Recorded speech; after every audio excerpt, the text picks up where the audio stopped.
What if you take your criminal case to trial? Are you interested in what happens at a criminal trial? How does it really work? What do you need to know? What are the upsides and what are the risks of taking your case to trial? If that interests you, stay tuned because this is the video for you. My name is Attorney Lance Fryrear. I'm a defense attorney in Linwood, Washington. My law firm's been defending people charged with crimes for more than 20 years. And I'm putting out these videos to educate the public. There's not a lot out there. So if you find this useful, please like and please subscribe. More people will get the help they need. So what if you take your criminal case to trial? What do you need to know? How does it work? And what are the steps? So let's just jump right into it. If you have a criminal case, you're charged with a crime is what I mean, an assault, a DUI, a theft, a burglary, some type of drug charge, anything out there. If it's a crime where you can go to jail, in Washington State, you have a right to a jury trial. So I'm talking about taking your case to a jury trial. So if you've decided to take your case to a jury trial, what that likely means is that the prosecutor is not offering your attorney any type of resolution that you find acceptable. And so one way to try to get a prosecutor to move off of their position that's unacceptable to a defendant is to set the case for a trial. And at that point, what happens is usually there's a whole different type of preparation that you need to go into and your defense attorney needs to go into. Up until a trial setting stage, there's usually some investigation done by the defense, but typically not formal interviews of witnesses and things like that, because once formal interviews start with prosecution witnesses, all negotiation is off. And let's face it, the best way to resolve a criminal case is through negotiation. We'd rather have the prosecutor move to dismiss your case than leave it up to the jury to decide whether or not you get to go home or not. But so once we've confirmed it for a trial, usually there's going to be some defense interviews. Your defense attorney or an investigator working for the defense attorney may interview the police officers. They may interview non-police officer witnesses. There may be experts involved, and they may have your own witnesses involved. And each side needs to provide a witness list to the court a certain number of days before the trial. It can vary, but think of usually 7 days before trial is a good way to think about that. So any witnesses that you think might need to testify, you need to make sure your attorney knows about prior to the case getting to a trial. So after a trial date set, you're going to know what the deadline is to provide notice of those witnesses to the prosecution, and the prosecution to provide witnesses notice of them to your defense attorney on a witness list. So if we get actually up to the day of trial, it's usually not just going to be your case set for trial. There might be 10 cases or 15 cases set for trial. There might only be one courtroom, or maybe there's two courtrooms. And so just because you get to trial day does not mean your case is really going to get to trial that day. It's super stressful. It's super annoying. There's lots of time you may need to miss work. Hey, I need to have the next 2 days off because I need to be off. There's going to be a trial. But then you may not get to trial. So if your case isn't one chosen for trial, then depending on how much time is left in what's called the speedy trial rule, your case will be reset for another day of trial. Some courts have trials all week. Some courts just have them once a month. So listen to your defense attorney. But now let's imagine that your case actually does get called for trial.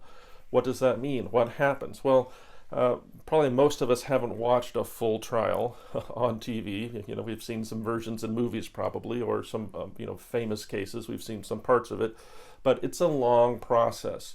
It's going to start with basically jury selection. They call it voir dire. It's said differently in different places.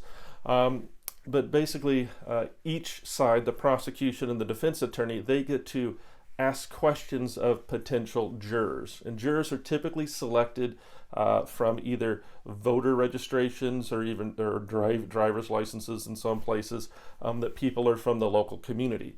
And for a non-felony trial, there'll be 6 jurors selected. And for a felony trial, there's 12 jurors selected. And sometimes it's more than that. Sometimes it's alternates. It depends on the court. But just think of it this way.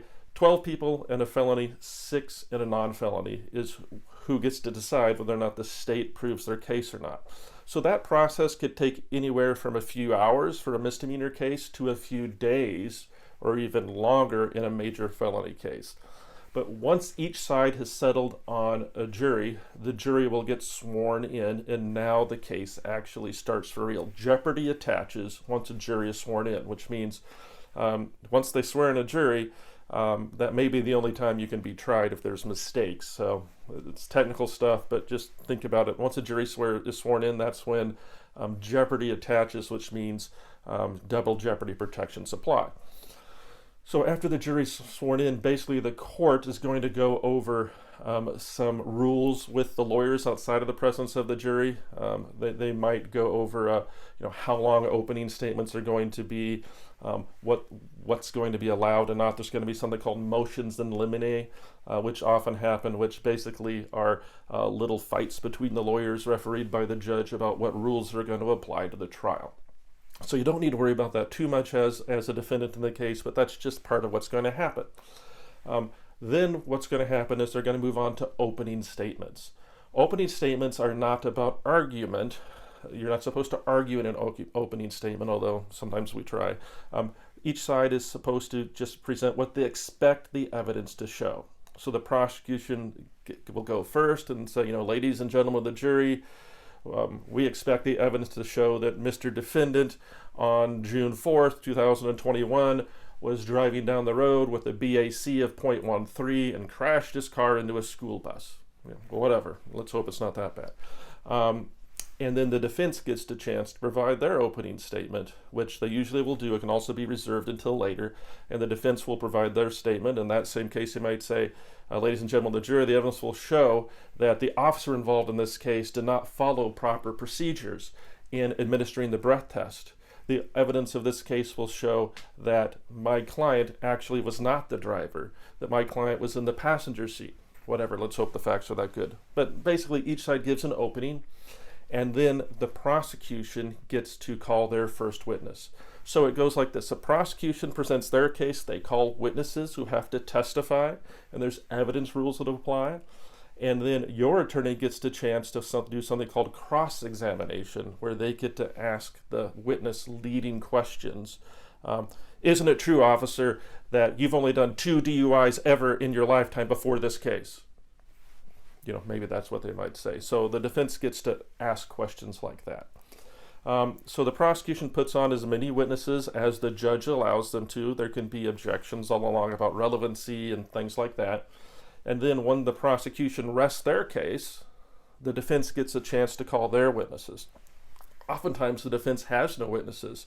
Oftentimes the only person that the defense attorney will call might be the defendant, and many times the defendant doesn't want to testify because they have a right to remain silent. If you're a defendant in a criminal case, you do not have to testify, and the jury instructions will say that the fact that the defendant does not testify cannot be used against them. Now, sometimes the jury does anyway because we don't know what's in their head, right?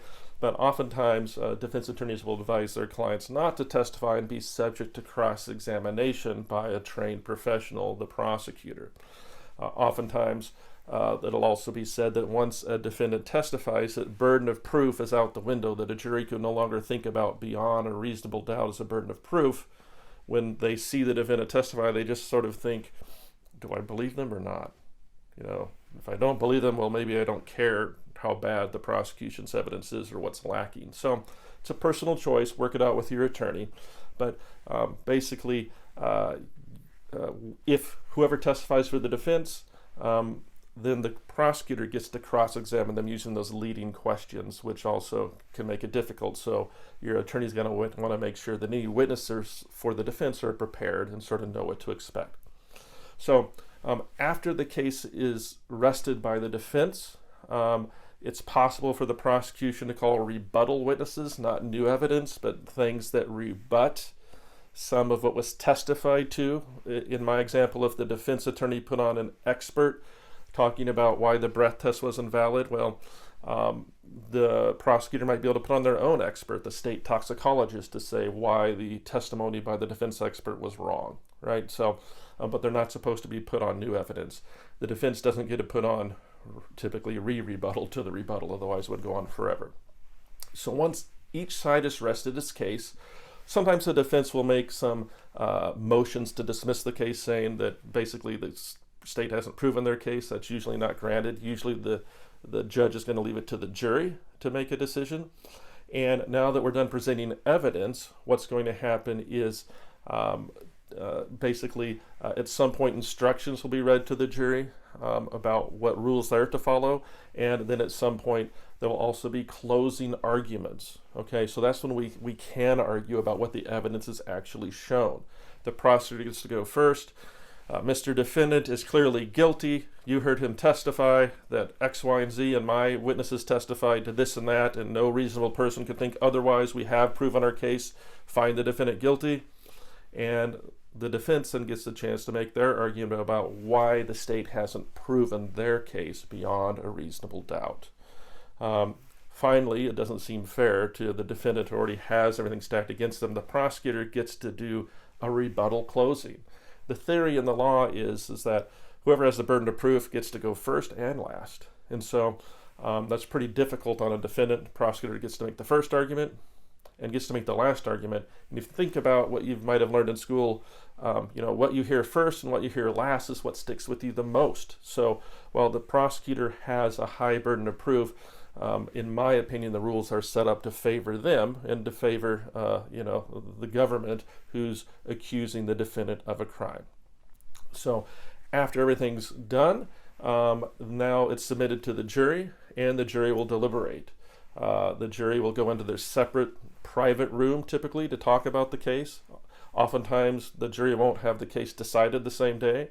Most of the time, they'll be allowed to go home and come back the next day to deliberate further, with instructions not to talk about the case with anyone.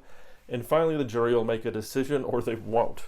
Okay, to be found guilty of a crime, all 6 people in a 6-person trial, or all 12 people in a trial, have to agree that the state has proven its case beyond a reasonable doubt. And to be found not guilty, unfortunately, all 6 or all 12 have to agree that the state has not proven its case beyond a reasonable doubt. So what happens if the jurors don't agree? Well, you might hear someone say, you only need 1 juror on the defense side to avoid a conviction. That's true, because if you don't get everyone agreeing, there's no conviction and no acquittal. If the jury is hopelessly deadlocked and they can't reach a verdict, not all people can agree, then it's something called a hung jury, where the judge will declare a mistrial. If there's a mistrial, that means that the prosecutor has the opportunity to retry the case if they want. And it has a lot, whether or not they do, has a lot to do with how the evidence came out, how many jurors decided what, etc. If the defendant is acquitted, they cannot be retried for that same charge. No matter, the prosecution cannot appeal. Okay, the prosecution cannot appeal a not guilty finding. So that's an advantage to the defense. If the defense was flamboyant and took some chances and made some risky arguments regarding the law and they get a not guilty out of it, well, they're rewarded, right? Because the prosecution can't appeal. Now, if the finding is guilty and the prosecutor made some risky arguments and took some chances with the law, well, they can be punished because the defendant can appeal. And depending on the nature of the claimed errors in the case, the conviction could be reversed, and then we're back to having to be tried all over again. So that's sort of how a trial works. I know that was long, but maybe you haven't heard about how a trial works before. Most trials don't involve a defendant testifying, right? And so it's just hearing from everybody else. If you're a defendant in a trial, though, it's important that you look a certain way, right? Don't be rolling your eyes, don't be shaking your head, don't be doing things, typically you don't want to unless your attorney tells you to, that sort of can draw the sort of negative criticism from the jury, because the jury is just a bunch of people that have their own biases coming in, their own preconceived notions. And I'm filming this during COVID, and let me tell you right now, juries are mad, okay? They want to pay back someone for everything they've been going through, and it's pretty easy to pay back a defendant. So you want to definitely be on your best behavior. So what do you have to gain? Number 2, what do you have to gain by going to trial? What do you have to lose? What you have to gain, of course, is an acquittal, right? You have a chance to be let go on the charge. What do you have to lose? Well, if you lose a jury trial, you're going to get a much worse sentence, typically, than if you entered a plea bargain on the case and got the prosecutor to agree to something. Because if a prosecutor wins the trial, they can recommend whatever they want, right, up to the maximum. if they're bargaining to avoid a trial, they have to agree usually to lesser things, and you have a lesser penalty. But if you got into a trial, then of course you're already rejecting what they have to say. What else do you have to gain? Well, sometimes if you set the case for trial, sometimes the day of trial the case falls apart, right? Many times we've had cases resolved favorably for us on the day of trial because witnesses didn't show up, or the prosecutor was bluffing, or there's just too many cases and they ran out of speedy trial time, and therefore they had to dismiss a case. And so sometimes if you can hang in there with your attorney and hang in there and get all the way to trial day, more trials will flip, we call it, than ever go because of just nature of the system.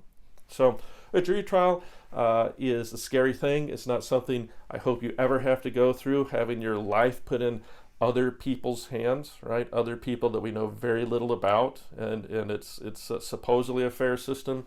I think we can all see plenty of examples where we don't think it's fair, and hopefully some where we think it is. So hang in there and do what your attorney says, and this is how a jury trial works. So if you found this video useful, please like, please subscribe. More people will get the information they need. And if you have a criminal case, and you're not just hanging jury trial, because we generally can't get in right before jury trial, but if you have a criminal case and you need some help, feel free to give my office a call. My name is Lance Fryrear. We've been defending these types of things for more than 20 years. We'll listen to what happened, we'll identify a way forward, and we'll be there for you. Thank you.